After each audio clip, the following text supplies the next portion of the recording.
मुझे कुछ लोगों ने बताया कि कुछ लोगों का रोज़गार आजकल ये बन गया है कि मुझ पर शक करना, संदेह करना। मैं इसी में खुश रहता हूँ कि मेरे बारे में बात तो कर रहे हैं। परेशान तो वो हैं जिनके बारे में कोई बात नहीं करता। कोई मुझे बोलता था कि एंग्ज़ायटी है, डिप्रेशन है, तो मैं वैसे ही जवाब देता था जैसा हमारे घरों के बड़े बूढ़े दिया करते हैं कि अरे पागलपन है, कुछ नहीं होता, ये सब ये बेकार की बातें होती हैं, ये किताब की बातें होती हैं, कुछ नहीं होता ये सब। सच में ऐसा लगता था। फिर क्या होता है कि ज़िंदगी में जब पहली बार आपको झेलते हैं तो समझ में आता है कि चीज़ें उतनी आसान है नहीं जितनी आप समझ रहे थे। ये बात शायद 2015 के आसपास की है। मैं अक्सर बोलता हूँ कि दृष्टि में मेरी स्थिति राष्ट्रपति वाली है, प्रधानमंत्री और मंत्री बाकी लोग हैं। तो मैं तो केवल रबर स्टाम्प की तरह से स्टैंप लगा के साइन कर देता हूँ। ऑफिस में जो मैनेजमेंट के सीनियर लोग हैं, किसी को पकड़ लेता हूँ, बुला लेता हूँ, उससे गप मारने लगता हूँ। गप मारते मारते समझता हूँ कि क्या चल रहा है, सब कोई दिक्कत तो नहीं आ रही है। और 1 घंटे की गप से ह्यूमन रिलेशंस वाली बॉन्डिंग हो जाती है। उसको ये भरोसा होता है कि मुझ पर बहुत ध्यान दिया जा रहा है, जबकि मैं तो अपनी बोरियत दूर करने के लिए उसको बुला के बात कर रहा था। जोश टॉक्स का भरोसा है, विश्वास है कि हर आदमी कुछ बड़ा करने की क्षमता रखता है। बस ज़रूरत है कि उसके पोटेंशियल को अनलॉक किया जाए कि किस तरीके से अपने हालातों में परिवर्तन कर सकता है, ओवरनाइट अपनी फैमिली की पूरी आर्थिक कंडीशन को भी चेंज कर सकता है। और इसके लिए हम क्या करते हैं कि अलग-अलग लैंग्वेजेज़ में रोज़ाना घर-घर कहानी पहुँचाने की कोशिश करते हैं उनकी रिलेटेबल रोल मॉडल्स की। तो आज जो हम कर रहे हैं कि एक ऐसी ही कहानी, एक ऐसे शख्स से रूबरू होंगे और सिर्फ रूबरू नहीं होंगे, उनके साथ लगभग हम 3 से 4 घंटे टाइम स्पेंड करेंगे। उनकी पर्सनैलिटी ऐसी है कि उनका चार्म ऐसा है कि पूरे देश में लगभग रोज़ाना वो जो बातें करते हैं, सब कुछ काम छोड़ के वो कंटेंट कंज़्यूम किया जाता है। लोग उसको फ़ॉलो करते हैं, अपना आदर्श मानते हैं, उनकी उनकी नॉलेज को, उनके जीवन को। अ, इसके अलावा थोड़ा-सा और मैं उनके बैकग्राउंड के बारे में बात करूँ, तो एक स्टेटमेंट काफ़ी है कि जिस एज में लोग तैयारी करने का सोचते हैं, उस एज में वो पढ़ा रहे थे यूपीएससी के लोगों को। और एक उनकी बहुत पर्सनल जैसे एक वर्ड होता है बहुत पर्सनली चाहत, उनकी पर्सनली चाहत ये है कि पूरे देश के लोग लॉजिकल सोचें। जब भी वो किसी से बात करें तो उनकी बातों में दम हो, वो तर्क करें, कुतर्क नहीं करें। तो वेलकम करते हैं दृष्टि आईएएस के सीईओ, फाउंडर, एमडी डॉक्टर विकास दिव्यकीर्ति जी का।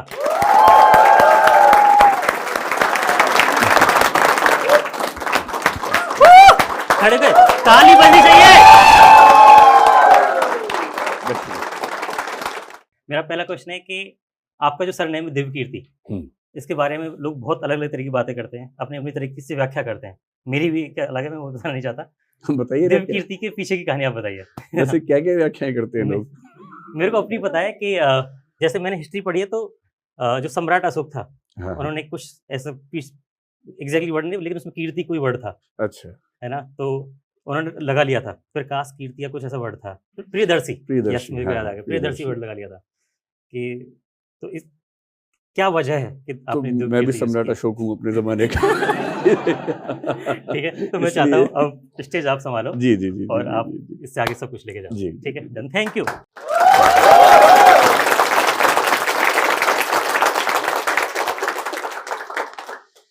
मेरे नाम में जो दिव्य कीर्ति है उसका संबंध मतलब मेरी चॉइस से नहीं है, मेरे फैमिली से है, परिवार से है। मैं जिस परिवार से हूँ वो परिवार आर्य समाज को मानता है और आर्य समाज की एक विशेषता है कि वो जाति व्यवस्था को खारिज करते हैं। तो हमारी फैमिली में कास्ट सिस्टम काम ही नहीं करता है। हम हमारे बच्चों को परिवार में ये बताया भी नहीं जाता कि जाति क्या है, हम किस जाति से हैं।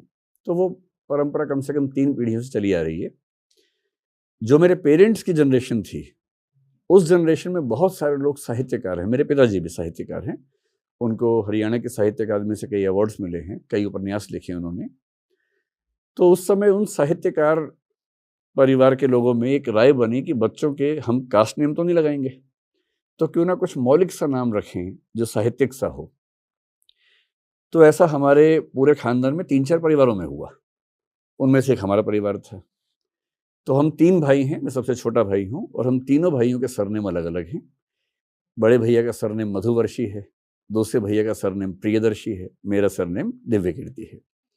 और वो मेरे पिताजी की और माताजी की साहित्यिक रुचियों का परिणाम है। जब मैं छोटा था तो मेरा नाम जब सरनेम लगाया गया तो चक्रवर्ती लगाया गया था। बाद में मेरे पिताजी को ये रियलाइज़ हुआ कि बंगाल में ये एक कास्ट नेम है। तो क्योंकि वो बंगाल में कास्ट नेम है और फिर कास्ट वाली फीलिंग ना आने लगे और क्षेत्रीय अनुभूति ना होने लगे कि बंगाल से मैं हूँ, तो फिर उन्होंने सोचा कि इसको बदलें, और तब मेरे एक मामा जी जो हंसराज कॉलेज में प्रोफेसर थे उस समय, डॉक्टर प्रशांत उनका नाम था, अब वो नहीं है, उनके बच्चों के नाम में दिव्य कीर्ति लगा हुआ था, तो उनसे बोरो करके हमने, मतलब मेरे पिताजी ने मेरे नाम को विकास दिव्य कीर्ति किया। और 10th क्लास से पहले की बात है, तो मेरे सारे सर्टिफिकेट्स में, मेरे पासपोर्ट में, मेरे ड्राइविंग लाइसेंस में नाम विकास दिव्य कीर्ति ही है। ये रखा हुआ नाम नहीं है, ये मेरा ओरिजिनल और लीगल नेम है। ये केवल शौक से रखने वाला नाम नहीं है, यही मेरा वास्तविक नाम है, और इसमें मेरी कोई भूमिका नहीं है। ये मेरे पेरेंट्स का दिया हुआ एक उपहार है मुझे। मेरी बड़ी चाहत थी कि आपसे कभी इस तरीके से रूबरू हो पाऊं, अरे और वो आज मौका मिल गया मेरे को जोश टॉक्स के थ्रू। तो जी। सर मेरा एक सवाल ये है आपसे कि आपको लेकर के ना बहुत सारी भ्रांतियां फैली हुई हैं कि आपने यूपीएससी क्लियर किया था, आईएएस बने, फिर छोड़ दिया, और मतलब वो जितनी बार आप डिटेल में जाते हो ना सर्च करने के लिए, वो नई नई बातें निकल के आती है कि अच्छा नहीं उन्होंने कभी क्लियर किया नहीं, कभी कुछ। जैसे एक कोट था, मैंने कहीं पे पढ़ा था, किसी टीचर ने मुझसे कहा था कि ये ना मुखर्जी नगर में सिर्फ वही जाते हैं जो खुद आईएएस नहीं बन पाते। तो मेरे को आपसे जानना था, क्योंकि अब ये मौका मिला है, तो बिल्कुल सीधा मैं आपसे ही जानना चाहता हूँ। ठीक भी है, जब कोई दुविधा हो तो पूछ ही लेना चाहिए। ये बात सही है कि पिछले कई दिनों से ऐसी बातें मैं भी सुनता हूँ कि ऐसी अफवाहें हैं, लेकिन अफवाहों का समाधान कहाँ करूँ, कैसे करूँ? तो मैंने कई साल के संकोच के बाद पहली बार पिछले साल एक इंटरव्यू दिया ललन टॉप को। उन्होंने भी ये सवाल मुझसे पूछा, आपने शायद वो देखा नहीं होगा क्योंकि मैंने उसमें इसका जवाब दिया हुआ है। जब उन्होंने मुझसे पूछा तो मैंने इसका जवाब वहाँ भी दिया, आज फिर दे देता हूँ। हालांकि मेरी व्यक्तिगत राय ये है कि मैं बहुत जवाब देने में यकीन नहीं रखता हूँ। किसी को मेरे बारे में गलत सोचना है तो मैं उसको पूरा मौका देता हूँ कि वो सोचे, न कि मैं उसको जवाब दे के उसको मतलब मैं क्यों उसको उसकी मौलिक कल्पनाओं से मुक्त कर दूं। अगर उसकी कल्पनाएं हैं, उसको मजा आ रहा है सोचने में, और यदि मेरे बारे में 4 गलत बातें बोलने से उसकी खुशी बढ़ रही है, उसका हैप्पीनेस इंडेक्स बढ़ रहा है, तो मैं क्यों उसकी खुशी कम करूं। लेकिन हाँ, सच ये है कि 1996 में जब मैं करीब 22 साल के आसपास का था, पहला अटेम्प्ट दिया था, मेरा सिलेक्शन पहले प्रयास में हो गया था यूपीएससी में। मैंने ललन टॉप में बताया था कि मेरा रोल नंबर क्या था, 97484 रोल नंबर था, 96 का अटेम्प्ट था, 384 रैंक मेरा आया था। प्रीलिम्स में सोशियोलॉजी विषय था, मेंस में सोशियोलॉजी और हिंदी साहित्य विषय थे। अगर आप इससे और ज़्यादा जानना चाहें तो मुख्य परीक्षा में मेरे हिंदी साहित्य में 343 नंबर थे, जीएस में 321 नंबर थे, सोशियोलॉजी में 247 थे, निबंध में 112 थे, और इंटरव्यू में 156 नंबर थे। और क्योंकि पहला अटेम्प्ट था उसकी याद रहती है जहन में। कुल 1169 नंबर आए थे, 384वां रैंक आया था। क्योंकि मैं माइल्ड नॉक नहीं पाया गया था उस मेडिकल टेस्ट में, तो मुझे CISF की सर्विस नहीं मिल पाई थी, असिस्टेंट कमांडेंट की। फिर मुझे CSS नाम की एक सर्विस, सेंट्रल सेक्रेटरीट सर्विस, जो होम मिनिस्ट्री काडर मुझे मिला था। मेरी ज्वाइन करने की इच्छा नहीं थी, तो मैंने ज्वाइनिंग एक दिन लेट की थी, 1 जुलाई के बदले 2 जुलाई को की थी। इस मूड से की थी कि रिजाइन करना ही करना है, और जल्दी ही फिर ऐसी स्थितियां बनी, कुछ मेडिकल प्रॉब्लम भी मुझे फील हो रही थी ऑफिस काम करने में, तो मेरे ख्याल से मैंने 8-10 महीने शायद काम किया होगा, फिर रिजाइन कर दिया। जिस दिन परिवार में सब लोग सहमत हो गए, उन्हें ये भरोसा हो गया, वैसे भरोसा हमेशा रखते थे मेरे ऊपर, उन्हें जब ये भरोसा हो गया कि ठीक है, उसूल वही है कि एक ही जिंदगी है, सारे प्रयोग उसी में करने हैं, उसी में प्रयोग करना है, उसी को जीना है। ये चांस तो है नहीं कि एक में प्रयोग कर दूसरी को जिएंगे। तो जो नौकरी अच्छी नहीं लग रही तो फिर मैं क्यों उसको ढोता, तो फाइनली उसको मैंने छोड़ दिया। फिलॉसफी में एक दार्शनिक है सार्त्र नाम के, जीन पॉल सार्त्र, बहुत प्रसिद्ध आदमी है। उनका कहना है कि मनुष्य की पूरी कहानी उन निर्णयों से बनती है जो वो लेता है, और आप कितना भी समझदारी से फैसला करेंगे, कभी ना कभी थोड़ा बहुत रिग्रेट उस फैसले को हो ही जाता है, क्योंकि हर फैसले के दोनों पक्ष होते हैं ना, फायदे भी नुकसान भी होते हैं। और मैं ईमानदारी से कह रहा हूं कि ये मेरे जीवन का शायद अकेला बड़ा फैसला है जिसका रिग्रेट मुझे आज तक 1 सेकंड के लिए भी नहीं हुआ। मैं नौकरी छोड़ के इस दुनिया के सबसे सुकून वाले इंसानों में से एक हूँ, और मुझे इतना भी दुख नहीं है कि मैंने नौकरी को छोड़ दिया।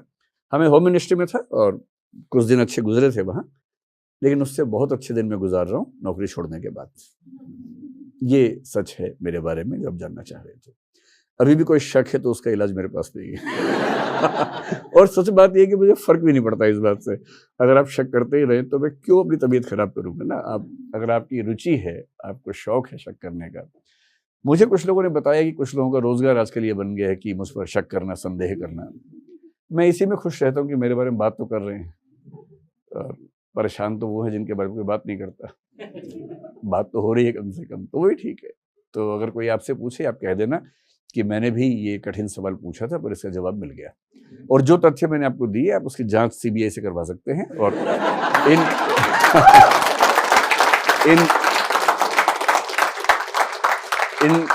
इन सारे तथ्यों में से एक भी गलत निकले तो मैं उसके लिए जिम्मेदार हूँ, आपके चैनल पे कह रहा हूँ। ठीक है। आपने कहा आप 1.5 साल तक डिप्रेशन के फेज में थे लाइफ में, और सेम टाइम पे आपको लगता था कि आप बहुत जिंदा दिल आदमी हैं, बहुत खुशमिजाज हैं, आप कभी डिप्रेशन में जा नहीं सकते, राइट? तो वो जो फेज आया लाइफ का कि आप डिप्रेशन में, आप सोचते थे नहीं जाएंगे, डिप्रेशन में गए, डिप्रेशन से बाहर निकल के आए, तो जाहिर सी बात है जो विचार पहले के रहे होंगे, जो एक आइडियोलॉजी रही होगी, उसमें बहुत सारे बदलाव आए होंगे। तो वो बदलाव क्या रहे, और मतलब क्यों, मतलब थॉट प्रोसेस जो आया आपका, पूरा इंसिडेंट में कुछ घटनाक्रम जानना चाहता हूँ उसके बारे में। और ये सवाल इसलिए भी इंपॉर्टेंट है क्योंकि जिस यूपीएससी के बच्चों को पढ़ाते हैं, और बहुत सारे स्टूडेंट्स मतलब जब इस फेज में जाते हैं, जब फेलियर आ रहा होता है लाइफ में, घर के तमाम मुश्किलें होती हैं, तो वो ऐसा फेज उनकी लाइफ में थोड़ा आता है, तो उनको भी कुछ सीखने को मिले उससे कि वो इस तरह की सिचुएशन को ना बच पाए, मतलब इस तरह की सिचुएशन से। मैं डिप्रेशन में तो एग्जैक्टली नहीं गया था, लेकिन डिप्रेशन जैसी स्थिति उसको कह सकते हैं, क्योंकि टेक्निकली डिप्रेशन थोड़ा सा एक बहुत कठिन अवस्था होती है। मैं एंग्जाइटी से थोड़ा आगे की अवस्था में था, और प्योर डिप्रेशन शायद उसको नहीं कहना चाहिए। सिचुएशनल डिप्रेशन एक चीज होती है, कुछ कुछ वैसा मामला था। मैंने अपने बचपन से कठिन परिस्थितियां देखी हैं, और मुझे इस बात का मतलब खुशी भी है कि मैंने परिस्थितियां ऐसी देखी, क्योंकि बिना मुश्किलें झेले आप ठीक इंसान बन नहीं सकते, और अगर आपको सब कुछ ठीक ठीक मिल गया जिंदगी में तो आप खुद ठीक नहीं बन पाएंगे, ये भी सही बात है। तो मुझे परम तत्व ने, ईश्वर ने, प्रकृति ने, जिसको आप मानते हो, उसने भरपूर ऐसी परिस्थितियां दी जिनको झेलना, जिनसे लड़ना अपने आप एक चुनौती हो सकती है। मसलन मैंने 17 साल की उम्र में नौकरी करनी शुरू कर दी थी, सेल्समैन की नौकरी की। तब बुरा लगता था, अब सोच के अच्छा लगता है। उद्यम भी किया, कई ऐसे काम किए जो थोड़े से मुश्किल होंगे 17 साल के बच्चे के बारे में सोच के, क्योंकि अब मेरा बेटा लगभग 16+ साल का है, और मैं सोचता हूँ कि अगर उसको वो सब करना पड़े, तो मैं नहीं चाहता कि उसको सब करना पड़े, कोई भी पिता नहीं चाहेगा, लेकिन हाँ, मेरी स्थितियां ऐसी थी कि मुझे करना पड़ा, और मुझे अब लगता है कि अच्छा होगा। मजे की बात है कि उस दौर में मुझे डिप्रेशन कभी नहीं हुआ, शायद इसलिए कि उस उम्र में हमारे अंदर जोश बहुत ज्यादा होता है, हम बड़ी बड़ी चुनौतियों को आराम से झेल पाते हैं, तो शायद मुझे उस समय उत्साह ही रहता था, डिप्रेशन नहीं होता था। फिर यूपीएससी की सफलताएं विफलताएं वो सब भी चलती रही, लेकिन डिप्रेशन जैसा कभी कुछ नहीं हुआ। और मैं अपने कॉलेज में, अपने ग्रुप में, फैमिली में भी, आप देखेंगे हर फैमिली में एक व्यक्ति होता है जिसका काम सबको खुश रखना होता है, तो मैं ऐसा व्यक्ति अपने घर में रहा हूँ। सबसे छोटा था अपने घर में, मतलब हूँ भी हूँ, अब तो खैर बच्चे अगली पीढ़ी के हो गए, उससे पहले तक मैं सबसे छोटा था अपने परिवार में। मैं अपने दोस्तों में भी वो व्यक्ति था जो सबको खुश रखने के लिए कुछ न कुछ उद्यम करता रहता है, हंसी मजाक करना, जोक्स क्रैक करना, कुछ ना कुछ करते रहना, वैसी प्रकृति मेरी थी। इस सब से सबको ऐसा लगता था, और मुझे भी ऐसा लगता था कि डिप्रेशन तो बकवास बात है। कोई मुझे बोलता था कि एंग्जाइटी है, डिप्रेशन है, तो मैं वैसे ही जवाब देता था जैसा हमारे घरों के बड़े बूढ़े दिया करते हैं कि अरे पागलपन है, कुछ नहीं होता, ये सब ये बेकार की बातें होती हैं, ये किताब की बातें होती हैं, कुछ नहीं होता ये सब। सच में ऐसा लगता था। फिर क्या होता है कि जिंदगी में जब पहली बार आपको झेलते हैं तो समझ में आता है कि चीजें उतनी आसान है नहीं जितनी आप समझ रहे थे। ये बात शायद 2015 के आसपास की है, और मैं आपसे पहले ही कह रहा हूं कि मैं उससे पहले बहुत बुरी बुरी स्थितियां झेल चुका था, मुझे कभी एंग्जाइटी नहीं हुई थी, क्योंकि जनरली मैं मतलब मजबूत दिल का व्यक्ति हूं, इसमें कोई दुविधा मुझे नहीं है।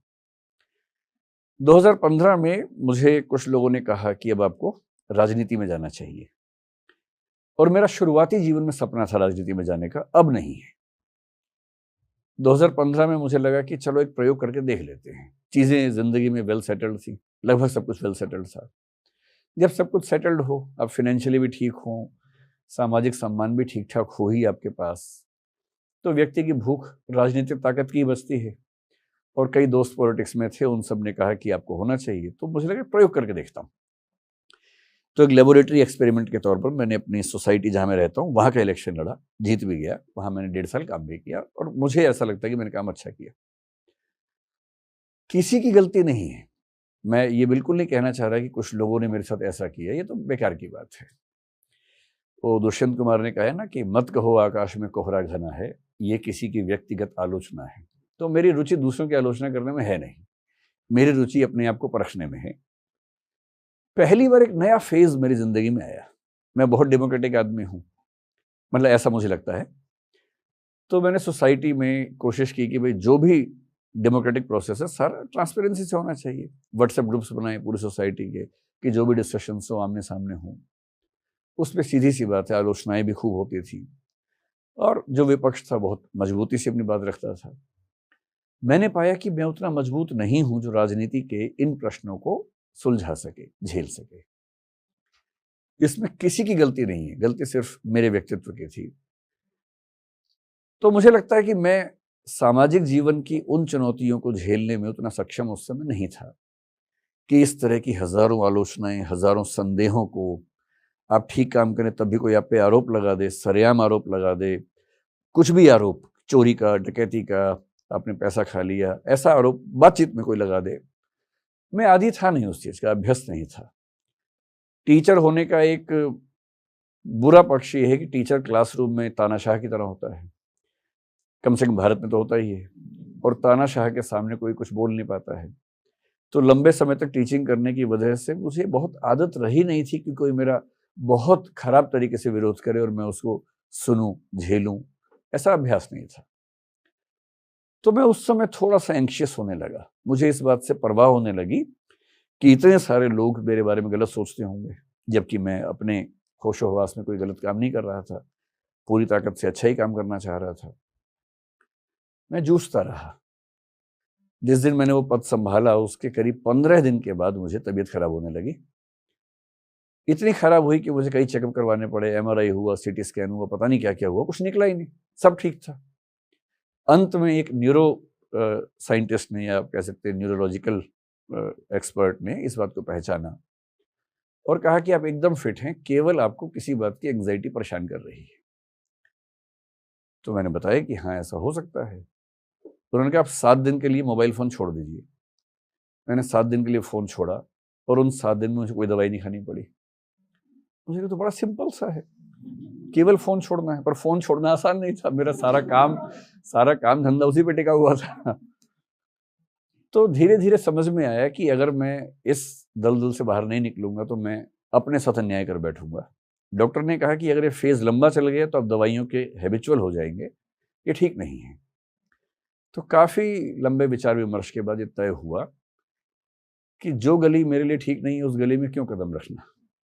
तो फिर मैंने पूरे होशो हवास में अपना इस्तीफा दिया, ये कह के कि मेरे स्वधर्म के अनुकूल नहीं है, मेरे व्यक्तित्व के अनुकूल नहीं है कि मैं ये काम करूं। मैं अपनी ताकत से जो कर सकता हूं करता रहूंगा, लेकिन मैं इस पद पर रहकर ये काम करने के पक्ष में नहीं है।